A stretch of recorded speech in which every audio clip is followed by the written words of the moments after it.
şuurun 3 hissəsi var. Şuur altı, o demək, mən ona deyirəm Çin bazarı, orada nə desəz var. Amma necə deyərlər, təhlil olunmamış. Tutaq ki, biz indi burada otururuq, orada maşın keçir, biz onu eşitmirik. Amma şuur altında yazılır ki, maşının səsi ya da ayrı bir şey. Bir de var şuur, o hər şeyi məntiqə çevirir. Bu belə oldu ki, çünki bu belə.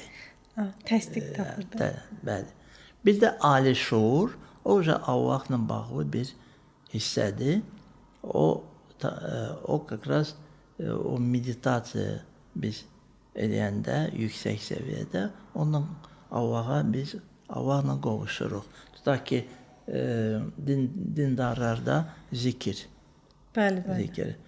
Subhanallah, sonra Allahu Ekber və bəzi ayələri oxuyurlar ki, o sufilərdə onu sufilərdə daha da çox əmələ gəlir və bu şuurda siz boşalanda şuurdan o şuur da şuur altı da boşalır. Oradan da elə fikirlər çıxır ki, siz özünüz ağlınıza sığmayan fikirlər çıxır. Başlayır sizi maniçilik göstərməyə. Burada siz nəfəsi işə salırsınız. Diqqətinizi nəfəsinizə yönəldirsiniz. Yəni nəfəsi alırsınız, nəfəsi verirsiniz. Və deməli diyaloqa girmirsiniz o fikirlərdə. Deməli onları qovmursunuz. Ancaq nəfəsə yönəldirsiniz fikrinizi. Yəni fikirdən yayınmağa çalışmıram. Bəli. Amma nəfəsimi dinləməyə başlayıram. Bəli. Siz sonra tutaq ki 100 dənə fikir keçir. Hamısını gərək yola salarsınız, sakit.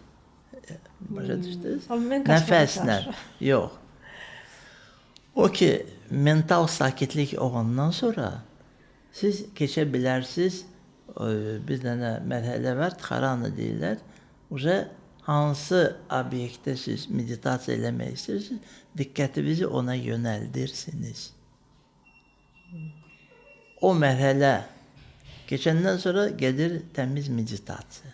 Ondan da yuxarı mərhələ var, amma o mərhələyə daha yüksək səviyyəli yoqlar keçə bilirlər.